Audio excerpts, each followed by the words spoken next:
Jadi ulama dulu itu rileks. Rileks, menafsirkan apa saja itu rileks, termasuk saat terpojok. Itu rileks. Karena semuanya dianalisis pakai ilmu.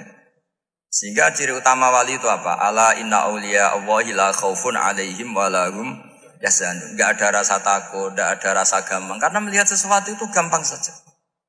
Saya ulang lagi, melihat sesuatu itu gampang saja, ringan.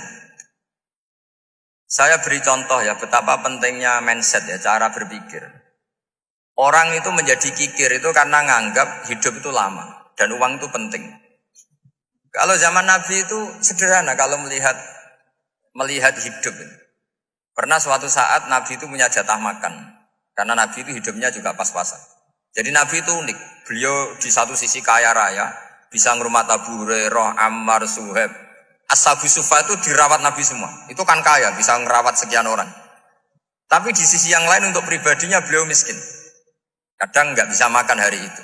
Tapi di saat yang sama bisa merawat Ahlus Sufa. Jadi keliru kalau orang hanya cerita Nabi itu miskin, untuk makan dirinya aja susah. Itu keliru. Kelirunya kalau tidak diteruskan, tapi Nabi mampu menghidupi Ahlus Sufa. Singkat cerita, jatah makannya Nabi itu dikasihkan orang ketika Nabi tanya, ya Aisyah, makanan jatah saya di mana? Oh ya Rasulullah, tadi ada orang minta tak kasihkan, maka makanan itu habis. Apa kata Nabi? Kamu salah Aisyah. Yang kamu kasihkan itu justru yang masih. Ya yang kamu kasihkan itu justru yang masih. Sehingga Nabi menganggap, makanya Nabi terus ngendikan. Ya kalau mukhatabnya lelaki ya kira-kira begini. Wahal laka min malika illa ma akalta fa'afnaita walabista fa'ablaita. Terus tanya wa tasaddaqta fa'abqaita kata Nabi. Harta kamu ya kamu makan kemudian ke WC jadi kotoran atau punya pakaian mewah nanti rusak. Wa tasaddaqta fa'abqaita. Ada yang kamu sedekahkan yaitu yang abadi sampai akhir.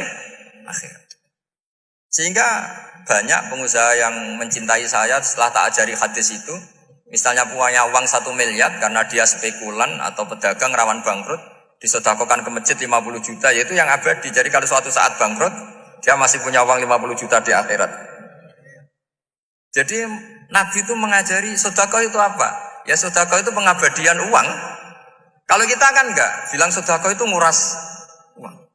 Itu pikirannya setan dan pikirannya orang Islam. Itu cara berpikir setan, bukan cara berpikir umat apa?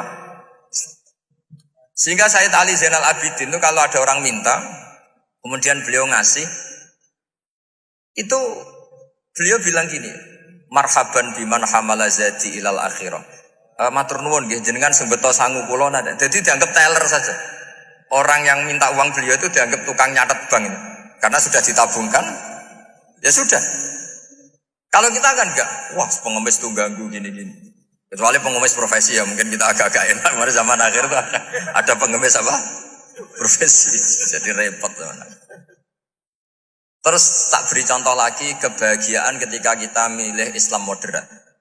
Islam kita diajarkan guru-guru kita, utamanya oleh guru kita Mbah Maimun. Saya juga sering ketemu beberapa ulama dunia, termasuk Habib Umar. Saya juga ikut sowan ke sini pas beliau sama Habib ini Hasan Toha Putra di sini sama. Orang-orang moderat itu cara berpikir juga luar biasa indah. Beliau pernah cerita ya, beberapa ulama lah, banyak yang cerita itu. Saya pernah diceritani seorang alim, ketika ada orang ekstremis itu, mau ngebom di tempat maksiat. Kebetulan yang maksiat itu kebanyakan ya orang Islam, karena di negara yang mayoritas Islam. Ditanya sama Syekh Sa'rawi. Syekh Sa'rawi itu mufassir top di mana? Mesir. Ini mau tak habisin karena mereka orang Islam kok maksiat terus. Terus ditanya sama Imam Sa'rawi, laumatu ala khini ma'asihim aina masiruhum.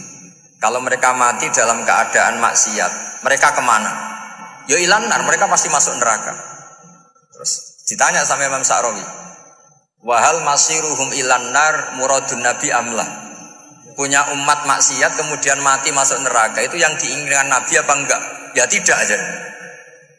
Ya sudah, enggak usah dibom, ditunggu tobatnya kata. Karena kalau mati dalam keadaan itu ke neraka dan itu tidak yang diinginkan Rasulullah Sallallahu Alaihi Wasallam. Terus ekstremis ini menjadi tobat, tidak berpikir ekstremis mas.